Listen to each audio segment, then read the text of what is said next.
My name is Buckles. My name is Abu. My name is Copper. So today we're going to be covering how to properly groom a horse, all the supplies that you need, and how to properly use those supplies, as well as a few creative ways to do this at home if you don't have your own horse or animal to practice on. The first brush we're going to show you is called a curry comb. It is circular in shape and it has these hard knobs. This is used to groom deep into the horse and bring all of the dirt to the surface of their body.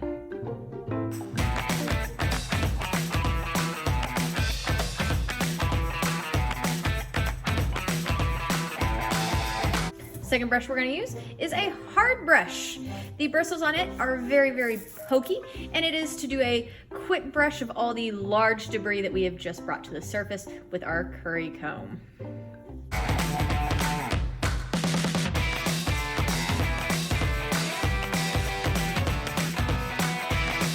Next brush we're going to use is called a soft brush. It is very smooth and pleasant to the touch, and we use this to get the last bit of dust from the horse's coat to help make it shiny.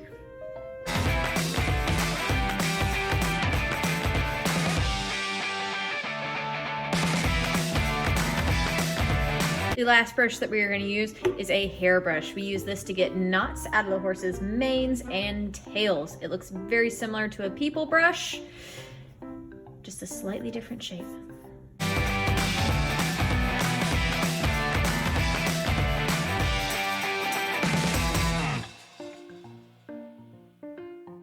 After you've brushed out the mane, gotten all the tangles and whatnots out, you can even have a little bit of fun with braiding. So you get a chunk of mane or a chunk of section and you split it off into 3 parts.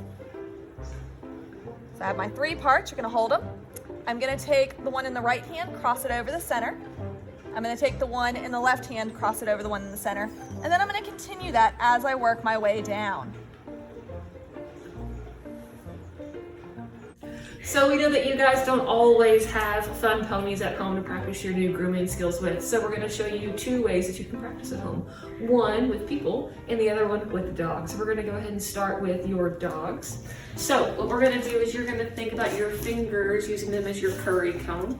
And we're going to try to use your finger pads, and you're going to use a claw kind of motion with your hand. If you push it against your own forearm, it should have a little bit of pressure, but shouldn't actually hurt as you're rubbing.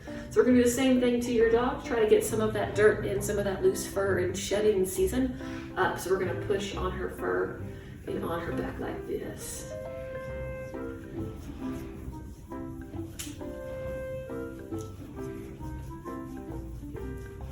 All right, so now we're going to talk about your hard brush. Now you might have to get a little inventive when you're looking for your hard brush at home. We found an old dish scrubbing brush that we no longer use in the kitchen. So we're going to take those short, quick flicks and push all that dirt from the front of the dog towards the back of the dog. All right, for our soft brush today, we are going to use this cleaning rag that we have. It is nice and clean and shortly will not be. So we're going to go with our long motion to get all that final dust off the top of the dog. All right, and lastly, we're going to take our comb and we're going to comb out our dog's scruff. So all that area where their collar lays.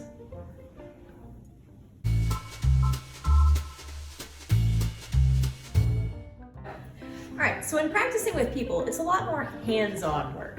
So you start with your curry comb like we did with the dog, just nice pointed, not sharp, but palm pads, and you just work in there, you know, bring any dirt and dander up to the surface. And then you start with your hard brush, just short little quick motions here, gathering it all as it goes along.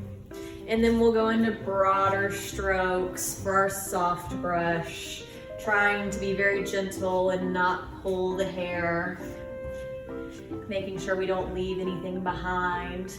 And then once it's all up into a ponytail like so,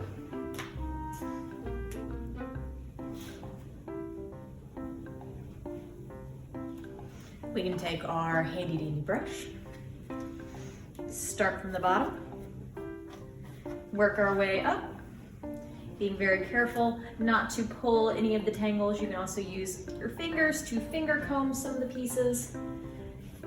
And you can even practice that little bit of braiding that Abu showed us earlier. So, crossing over the center, back over, back over.